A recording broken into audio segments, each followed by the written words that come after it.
เตรียมสดก่อนเลยเป็นทางตายเวลาของเราเดินพักตรงมาพักได้เลยวันนี้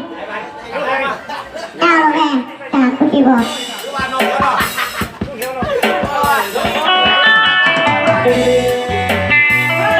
ตัดเสียงไฟเอาลงมือเดิมไม่หรอก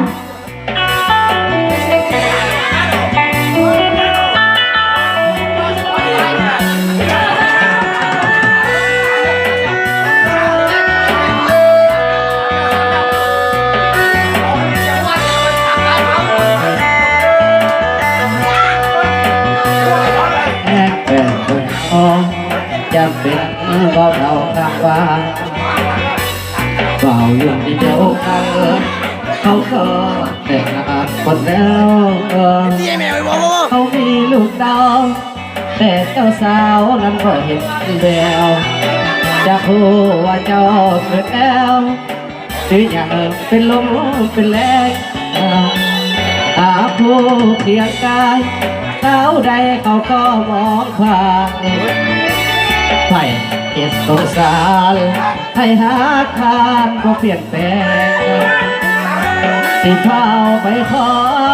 ให้พอไปหาวันแต่งเพื่อผ่านหาสาวแก้มแดงอยากมีผู้แต่งงานเข้าเต็มที่ถึงอายบ่หล่อก็พอไปวัดไปว่าสาวใดมาเป็นภรรยา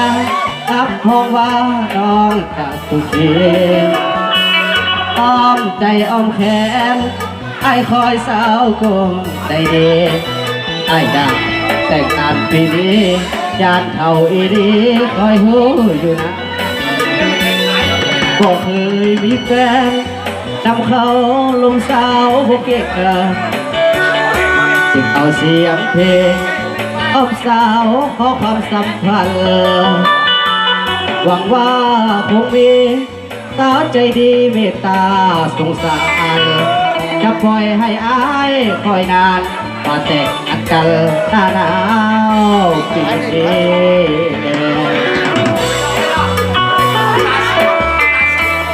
เอาเกี่ยวกันเด้อเมื่อตัวตั้งการกินเหล้ากันไปวันนี้โอ้ฝนกระตุกนะพี่น้องเด้อวันนี้เด้อก่อนการว่าอัดเสียงของเขานี่ไปในวันนี้กับฝนตกการกระจุยากถึงอายบ่หล่อก็พอไปวัดไปว่าสาวได้มาเป็นภรรยาอับทองวันต้องจะสุขีอ้อมใจอ้อมแขนไอ้คอยสาวก็ใจดีไอ้อยากแต่งงานปีนี้จัดเอาอีนี้คอยหูอยู่นานบอกเคยมีแฟนนำเขานมสาวบอกเก่งถึงเอาเสียงเพลงอ้อมสาวขอความสัมพันธ์หวังว่าคงมีสาวใจดีเมตตาสงสารจะปล่อยให้อายคอยนานว่าแต่งกันหน้าหนาวปีนี้